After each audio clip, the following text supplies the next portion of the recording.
friends, today we are making yam pepper soup, aka Mmirioku. I'm not sure, but it feels like that's what some people call giawai as well. This recipe is a Christmas morning favorite. You know those days when you go to the village during the very cold Hamatan season, during the Christmas season as well. This recipe is that breakfast that everyone longs for. And you know what's best? It takes only a few ingredients and it's incredibly simple to put together. Let's walk through it together, okay? So the major ingredient is yam, and in this pot is sitting the right amount of yam I need, and I have cut it up and saved in the freezer ahead of time. Reason you didn't see me peel it, yeah, I'll be using stockfish in place of dry fish. But if you have original dry catfish or original mangala, you know the types you buy in Nigeria, please use it for this recipe. It's the best. And then I went ahead to cover it with water. It is the amount of water in this yam that gives it the name Mmirioku. This is the type of recipe you serve a woman who has just had a baby as well in Nigeria. Yes. So guys, it's very easy to put together. Like I said, let's walk through it. So the next thing I'll be adding is stock cube, which is actually optional for some people back in the village, okay? But I'll be using that beef stock cube, the amount you see me add, and I didn't bother crushing it. Don't worry, it will melt into this, okay? And then I'll be using dry chili pepper.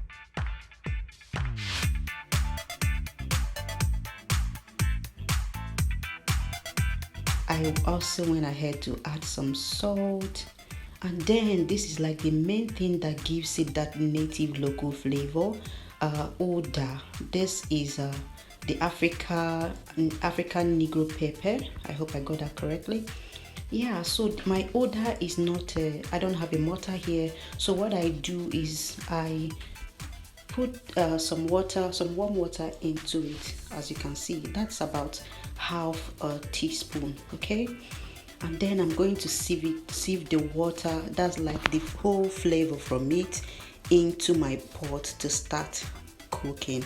If you don't have oda, feel free to do without it, okay? The only thing is the taste will differ, but it's not a crime. So I'll sift that into the pot as well, and add some onions, which is also optional. I have seen where it's made without onions, so if you don't want onions, you can also skip that, okay? So the next is a few drops of oil. This is not the kind of yam porridge or pottage you cook with lots of oil. The amount of oil you're adding to it is just enough to give it a nice color, not to make it red, okay? Otherwise it will be porridge and not Mmirioku. So I'll cover that and allow it to cook like my normal yam. You know, you boil it like you boil your normal yam porridge.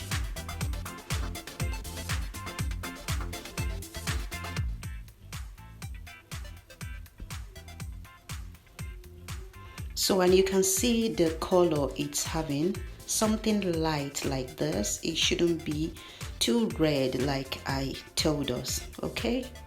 So at this point, when it's boiling at its peak, I tasted to see that all the ingredients are in order, like it has the right amount of salt and seasoning.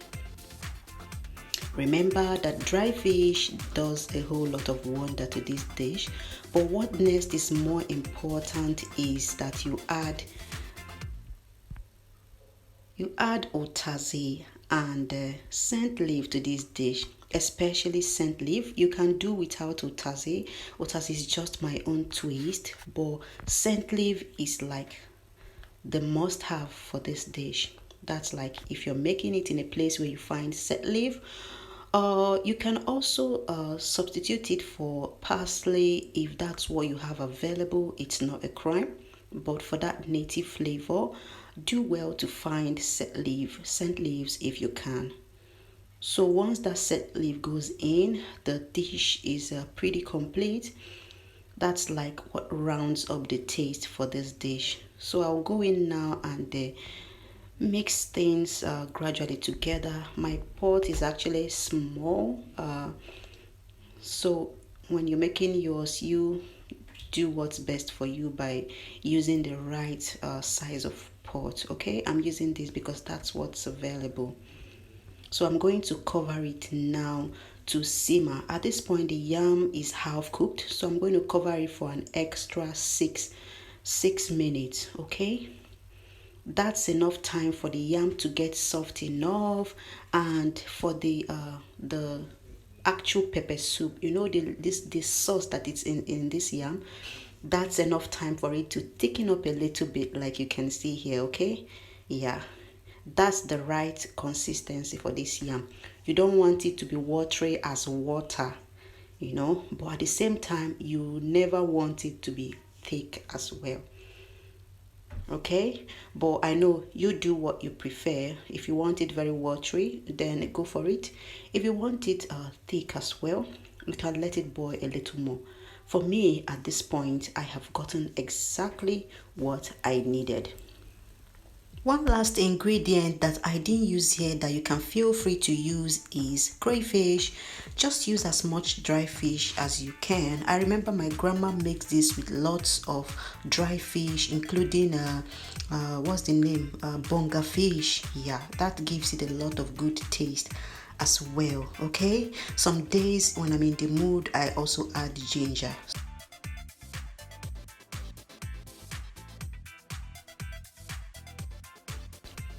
So if this recipe reminds you of one of those early Christmas mornings in the village, please give this video a huge thumbs up, okay? Thumbs it up before you leave, and subscribe if you haven't, okay? It goes a long way for me, for every content creator. Please help me by clicking the like button for this video. Thank you so much.